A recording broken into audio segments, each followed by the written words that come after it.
अस्सलामु अलैकुम। मेरा नाम है डॉक्टर इर्तज़ा रहमान। मेरे दोस्तों, आज की इस वीडियो में हम बात करने वाले हैं कि एफसीपीएस पार्ट 1 को पहले अटैम्प्ट में किस तरह से आपने क्लियर करना है।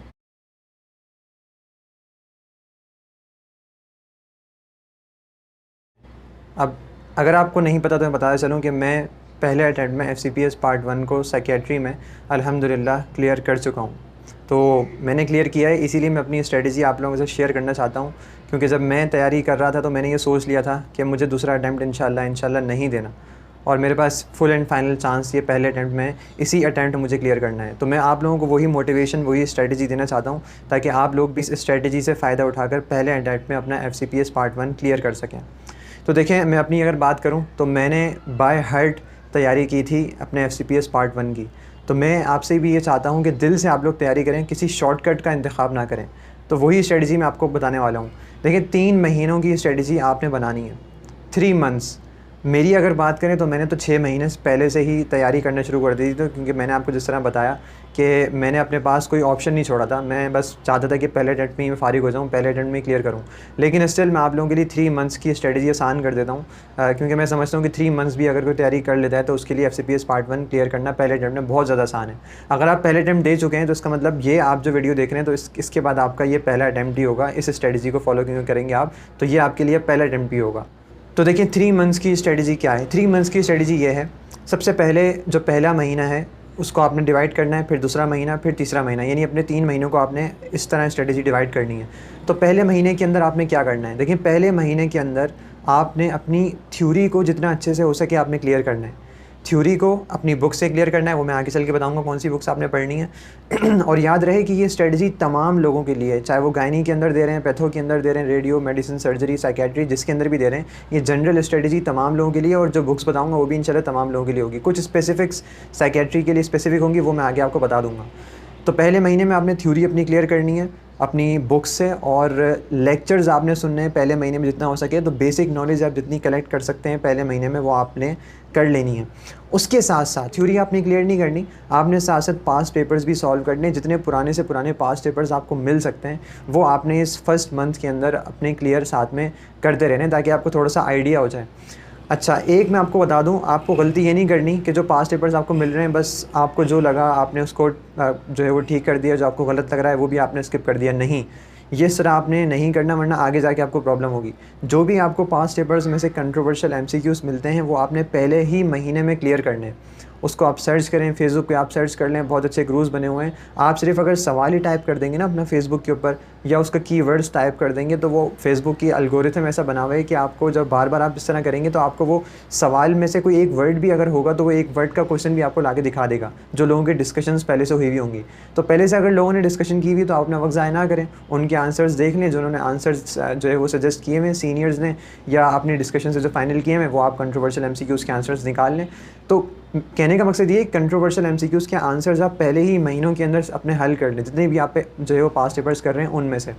तो पहले महीनों में थ्योरी आपने क्लियर की, जो है वो बेसिक नॉलेज हासिल की अपनी बुक से, टेक्स्ट बुक से, और लेक्चर सुने, वो बताऊंगा कौन से सुनने, और साथ में पास्ट पेपर्स पुराने से पुराने जो भी आपको मिल रहे हैं वो साथ में आपने करते रहे, और अलॉन्ग विद कंट्रोवर्शियल एमसीक्यूज़ उनके आंसर भी आपने निकाल लिए, ताकि उन पर आपने बाद में जो है वो उनका टाइम आपका बाद में वेस्ट ना हो उनके ऊपर। तो ये पहले महीने की स्ट्रेटजी हो गई। दूसरे महीने में सेम जो आपने थ्योरी अपनी पढ़ी थी वो आपने सेकंड मंथ में आके रिपीट करनी है। सेकंड मंथ में आपने थ्योरी को रिपीट कर लिया, और रिपीट करने के साथ साथ आप अपने पास्ट पेपर्स जो आपके रह गए हैं उनको भी आपने साथ में सॉल्व करना है अलॉन्ग विद कंट्रोवर्शियल एमसीक्यूज़।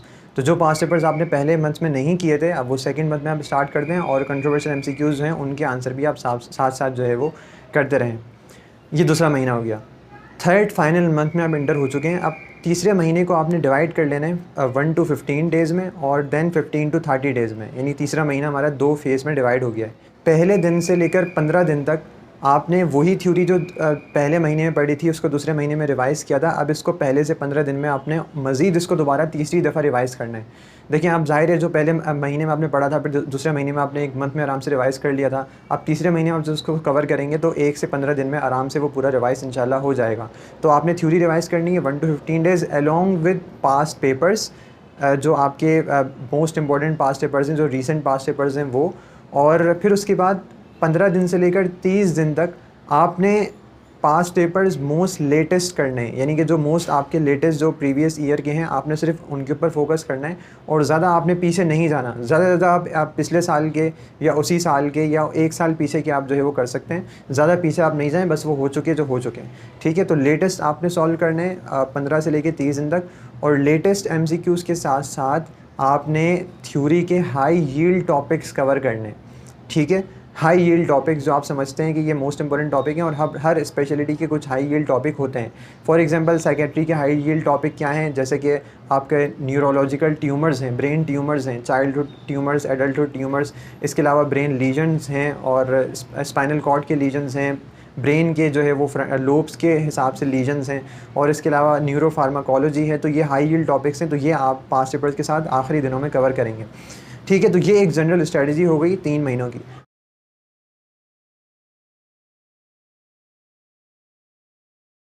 अब मैं आ जाता हूँ आपकी रिसोर्सेज़ के ऊपर और बुक्स के ऊपर। तो सबसे पहले मैं आपको लेक्चर्स का बता रहा हूँ। देखिए 3 सोर्सेज़ मैंने जो रखी थी वो मैं आपको बता रहा हूँ, जो मुझे बहुत ज़्यादा फ़ायदा हुआ जिनसे। सबसे पहली सोर्स आपकी निंजा नर्ड है। अगर आपकी इंग्लिश अच्छी है तो आप निंजा नर्ड को ज़रूर सुनें, अपने टॉपिक्स क्लियर करें। पहले महीने में आप जितने यानी कि लंबे से लंबे लेक्चर्स, उसके ज़्यादा लेंदी लेक्चर्स हैं, तो आप लेक्चर सुन सकते हैं, आपके पास टाइम है, आराम से, कोई मसले की बात नहीं है। हाँ, जो टॉपिक मुश्किल लग रहे हैं कोशिश करें सिर्फ उसी के लेक्चर सुनें, ताकि जो आसान टॉपिक है उसको आप सिर्फ बुक से कवर कर लें। तो सिर्फ पहले महीनों में आप सारी थ्योरी आराम से कवर कर सकते हैं। सबसे पहली सोर्स आपकी निंजा नर्ड। सेकेंड है आपकी डर्टी मेडिसिन। डर्टी मेडिसिन ये स्पेशली USMLE के जो है वो लेक्चर्स हैं। इसमें बहुत सारे निमोनिक्स आपको मिल जाएंगे और बहुत सारी शॉर्टकट्स वाली वीडियोस, हैक्स वाली वीडियोस आपको मिल जाएंगी, जो आसानी से आपको रिवीजन भी दे देंगी और साथ साथ आपको आसानी से टॉपिक जो है वो याद भी करा देंगी। तो हो सकता है कि डर्टी मेडिसिन की वीडियोज़ भी आपको बार बार जो है वो देखनी पड़े। तो ये सेकेंड सोर्स हो गई लेक्चर्स की। थर्ड सोर्स हमारी है स्केची फार्मा। जो फार्माकोलॉजिकल जो भी जितनी भी ड्रग्स हैं जो related to your speciality. For example अगर आप कार्डियोलॉजी की तैयारी कर रहे हैं तो सारे CVS की ड्रग्स आपके लिए मोस्ट इंपॉर्टेंट है। आप साइकेट्री की तैयारी कर रहे हैं तो उसमें CNS और ऑटोनॉमिक जो फार्माकोलॉजी है उसकी ड्रग्स मोस्ट इंपॉर्टेंट है। तो अपनी अपनी स्पेशलिटी की आप जाके स्केची फार्मा की वीडियोज़ जो है वो आप देख सकते हैं। अगर फॉर एग्जांपल कोई डॉक्टर नजीब को सुनना चाहता है, किसी की इंग्लिश वीक है, तो वो डॉक्टर नजीब को भी सुन सकता है, बहुत आसानी तरीके से बता सकता है। लेकिन मैंने उसको नहीं सुना था, इसलिए मैंने यहाँ पर इसको मेंशन नहीं किया। तो ये लेक्चर्स की रिसोर्सेज हो गई। चलिए उसके बाद हम आते हैं बुक्स के ऊपर। सबसे पहली बुक, मोस्ट इंपॉर्टेंट बुक तमाम स्पेशलिटीज़ के लिए, वो है फर्स्ट एड। देखिए फ़र्स्ट एड को आप हल्का ना समझें, इसका एक एक लाइन इंपॉर्टेंट है, एक एक पॉइंट इसका इंपॉर्टेंट है और डायरेक्टली यहाँ से MCQs आ जाते हैं। तो फर्स्ट एड आपको कोशिश करें पूरी पढ़ लें, एक एक सिस्टम को कम से कम एक रीड दे दें। फिर जो आपकी स्पेशलिटी का जो सिस्टम है उसको आप कम से कम 3, 4, 5 दफ़ा ज़रूर पढ़ें।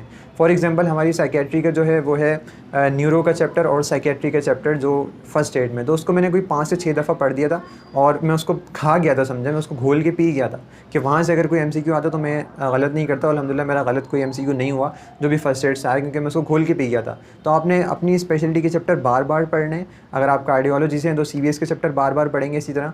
तो जो है वो, लेकिन जो बाकी सिस्टम्स हैं उनको भी आपने कम से कम एक रीड ज़रूर देनी है, चाहे वो एम्ब्रियो हो, रेप्रो हो, नेफ्रो हो, कोई भी सिस्टम है, एक रीड कम से कम आपने उसको ज़रूर देनी है। 2 भी दे सकते हैं, कोई इशू की बात नहीं है। तो ये पहली बुक हो गई फर्स्ट एड, जो आपने तकरीबन पूरी पढ़नी है और मैंने उसका बता दिया detail. Second is BRS physiology, BRS pathology और BRS फार्माकोलॉजी। तो ये वो बुक्स हैं जिनका आपने सिर्फ अपनी स्पेशलिटी के चैप्टर्स पढ़ने हैं, सारी बुक आपको पढ़ने की ज़रूरत नहीं है। मेरी रिकमेंडेशन ये है और मैंने भी इसी तरह किया है, ठीक है। BRS physio, BRS patho, BRS pharma, सिर्फ अपनी स्पेशलिटी के चैप्टर्स पढ़ें और अपनी स्पेशलिटी के जो आपके MCQs हैं चैप्टर्स के एंड में वो कोशिश करें सॉल्व भी कर लें और वो कोशिश करें याद भी कर लें। 2-2, 3-3 दफ़ा उसका रिवीजन देंगे तो आपको MCQs याद हो जाएंगे, क्योंकि BRS से भी डायरेक्टली MCQs, सेम MCQs उठा के BRS का जो है वो पार्ट 1 में आ जाता है और फिर हम बाद में बोलते हैं यार ये तो BRS के अंदर था और हमने पढ़ा ही नहीं, तो वही MCQ आ जाएगा। तो इसलिए मैं कह रहा हूँ कि आपको स्पेशलिटी के चैप्टर्स अपने पढ़ें। फॉर एग्जांपल BRS फार्मा के अंदर आप चले जाएंगे, साइकेट्री की तैयारी कर रहे हैं तो न्यूरो फार्माकोलॉजी है, ANS फार्माकोलॉजी है, वो उससे ज़रूर पढ़नी है आपको। BRS पैथोलॉजी के अंदर अपना न्यूरो का जो पैथोलॉजी है वो आपने पढ़नी है। BRS फिजियो के अंदर ANS फिजियोलॉजी है, न्यूरो फिजियोलॉजी, वो आपने ज़रूर पढ़नी है। इस तरह अपनी अपनी स्पेशलिटी से रिलेटेड चैप्टर्स आप पढ़ लें। तो 2 बुक्स हो गई। तीसरी बुक आपको मैं दे रहा हूँ स्नेल रिव्यू इन एनाटॉमी। एक तो बड़ी वाली स्नेल होती है, एक छोटी वाली स्नेल होती है। छोटी वाली स्नेल को हम स्नेल रिव्यू इन एनाटॉमी कहते हैं। तो वो आपने पढ़नी है, लेकिन ये भी आपने पूरी बुक नहीं पढ़नी। मेरी रिकमेंडेशन ये है, आपने सिर्फ अपनी स्पेशलिटी के चैप्टर्स पढ़ने हैं जो भी आपकी स्पेशलिटी है। फॉर एग्जांपल साइकेट्री है तो आपने हेड एंड नेक को पढ़ना है और जो है वो जो भी आपकी स्पेशलिटी है, गायनी अगर आप उसमें दे रहे हैं तो आपको पेल्विस एंड पेरिनियम पढ़ना बहुत ज़रूरी है। कार्डियोलॉजी आप दे रहे हैं तो आपका थोरेक्स पढ़ना आपका बहुत ज़रूरी है। तो इसी तरह अपनी अपनी स्पेशलिटी से रिलेटेड आपको पढ़ने की ज़रूरत है। लेकिन जो उसके फाइनल MCQs हैं वो कोशिश करें सारे आप पूरी बुक के सॉल्व करें, चाहे वो अपर लिम्ब हो, चाहे वो लोअर लिम्ब हो, चाहे वो थोरेक्स हो, एब्डोमेन हो, पेल्विस पेरिनियम हो, हेड एंड नेक हो या बैक हो। जो उसके फाइनल जो MCQs लिखे हुए हैं ना हर चैप्टर के लास्ट में, वो आपने सारे सॉल्व करने हैं और उनको याद भी करना है, ठीक है।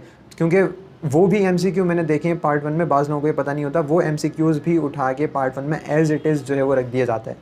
तो आपने ये ख्याल रखना है, MCQs आपने स्टैंड रिव्यू एनाटमी के ज़रूर सॉल्व करने हैं। दैन फार्माकोलॉजी की मैं आपको एक और बुक बता रहा हूँ, कैटजंग, जो मिनी कैटजंग है, तो वो आपने पढ़नी है, ठीक है। और मिनी कैटजंग भी आपने अगेन सारे चैप्टर्स नहीं पढ़ने, सिर्फ अपनी चैप्टर्स ऑफ स्पेशलिटी यानी कि साइकेट्री अगर आप कर रहे हैं तो ANS और CNS वाली जो ड्रग्स हैं वो आपको उसमें से पढ़नी है सारी, और MCQs आपको वही अपनी स्पेशलिटी से रिलेटेड सॉल्व करने हैं। अगर दूसरे आप कर सकते हैं तो कर लें, वेल एंड गुड, नहीं कर सकते तो कोई इशू नहीं है, लेकिन अपनी स्पेशलिटी के चैप्टर्स और MCQs और जो आखिरी के टेबल्स हैं वो ज़रूर पढ़ लें।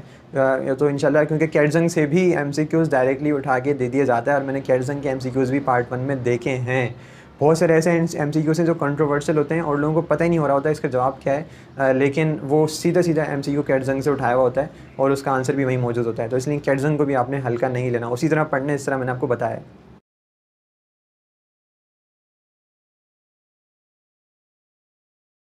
अब last but not the least कि आपको पास्ट पेपर्स कहाँ से सॉल्व करने हैं। तो देखें, सबसे पहली बुक जो आपको उठानी है पास्ट पेपर्स के लिए वो है SK सीरीज़। तो पहले महीने में जो मैंने आपको जो बताया था कि आपने जो अपनी MCQs पास्ट पेपर्स ही करने हैं, तो SK 1 to 13 की जो सीरीज़ है तो वो आप ले लें और उसमें से जितने MCQs पहले महीने में हो सकते हैं वो करें। SK 14 भी अगर पहले महीने में कवर कर सकते हैं वो भी कर लें, लेकिन अपनी स्पेशलिटी से रिलेटेड, ठीक है। फॉर एग्जांपल आप गायनी कर रहे हैं तो आप गायनी के MCQ सॉल्व करने में ज़्यादा एफर्ट लगाएंगे। अगर आप मेडिसिन के तो मेडिसिन में, और अगर आप साइकेट्री के हैं तो उसमें एनेस्थीसिया और रेडियोलॉजी के MCQs आप ज़्यादा करेंगे। क्यों? क्योंकि साइकेट्री के जो पेपर है वो एनेस्थीसिया और रेडियो वालों के साथ होता है, तो इसलिए काफ़ी MCQs मिक्स होते हैं, यानी कि सेम होते हैं। अभी जो हमारा पार्ट 1 हुआ था तो वो भी एनेस्थीसिया, जो पेपर 1 था वो एनेस्थीसिया का पूरा समझ लें 100% कॉपी कैट था। तो एनेस्थीसिया रेडियो मोस्ट इंपॉर्टेंट, और साथ में मेडिसिन के भी आप कर सकते हैं, और बाकी अपनी अपनी स्पेशलिटी सर्जरी वाले सर्जरी के करेंगे। लेकिन SK सीरीज़ पहली आपकी पास पेपर्स की बुक है और लेटेस्ट वाली जो है वो भी आपको करनी है। सेकंड इज़ दी रफ़ी जो है रफ़ीउल्लाह, ये भी मोस्ट इंपॉर्टेंट बुक है, लेकिन इसके MCQs मैंने एक भी नहीं किया था टू बी ऑनेस्ट।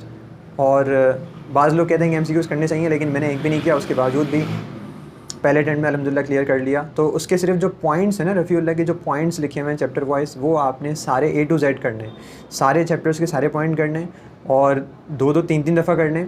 और जो आपकी स्पेशलिटी से रिलेटेड जो चैप्टर्स हैं तो वो आपने स्पेशली बहुत ज़्यादा उसको फोकस करके करना है। रफ़ीउल्लाह की जो पॉइंट्स की बात करूँ, MCQs की बात नहीं कर रहा। MCQs ना भी करेंगे, SK को फोकस करके MCQs कर लेंगे, आपका इंशाल्लाह पेपर निकल जाएगा। तीसरी बुक है AA। अगर आपने SK कर ली है बहुत अच्छे तरीके से, रफ़ीउल्लाह कर ली, तो AA आपको लेने की ज़रूरत नहीं है, ठीक है। ये बड़े मैं आपको रिस्पॉन्सिबिलिटी के साथ कह रहा हूँ, AA आपको लेने की ज़रूरत नहीं है, लेकिन AA के जो न्यूरो के पॉइंट्स हैं वो बहुत इंपॉर्टेंट हैं, ठीक है ना।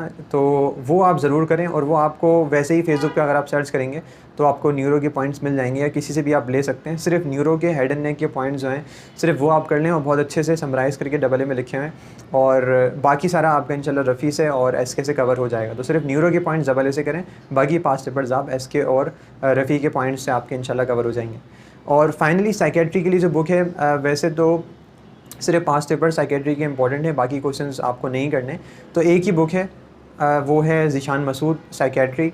लेकिन आपको बताया चलूँ कि उसमें बहुत सारी मिस्टेक्स हैं, ठीक है। There are tons of mistakes in Zeeshan Masood. तो आपको इवन कि उसका जो इरेटा बना हुआ है ERRATA, बाज़ लोगों को इरेटा का पता नहीं होगा, तो हर बुक का जो है वो इरेटा बना हुआ होता है, क्योंकि उसमें पहले से बहुत सारी मिस्टेक होती हैं, फिर उनको बार बार रिवाइज़ करके उनके आंसर की जो है वो सही की जाती हैं, तो उसको इरेटा कहते हैं। तो SK का भी इरेटा आपने रखना है जो भी सीरीज़ आप कर रहे हैं, और जो है वो आपने ज़ीशान मसूद का भी इरेटा साथ में रखना है। ज़ीशान मसूद में इरेटा के अंदर ही बहुत सारी मिस्टेक्स हैं, और उसके अलावा भी बहुत सारे क्वेश्चंस के आंसर्स गलत लिखे हुए हैं। और तो इसीलिए मैं आपको कह रहा हूँ कि आपने जो पहले महीने में ज़ीशान मसूद जो आप कर रहे हैं, तो उसमें जो भी आपको आंसर गलत लग रहा है, क्योंकि आप थ्योरी भी साथ में करते रहेंगे तो बहुत सारे आंसर आप पकड़ लेंगे कि सही नहीं है या गलत है, तो आप उनको सही करें, लोगों से पूछें कि इसका आंसर क्या होगा, ठीक है, ब्लाइंडली आप उस ईशान मसूद को फॉलो ना करें। तो इसीलिए वो साइकेट्री की बुक आप रखें और उसमें आंखें खोल के जो है वो MCQs करें, बहुत सारी गलतियाँ उसको निकालें, पकड़ें, लोगों से पूछें और आंसर सही करके उनके पहले ही महीने में लिख लें, ताकि बाद में 3rd मंथ में आपको ये एफ़र्ट ना करनी पड़े जवाब सही करने वाली। ठीक है ना?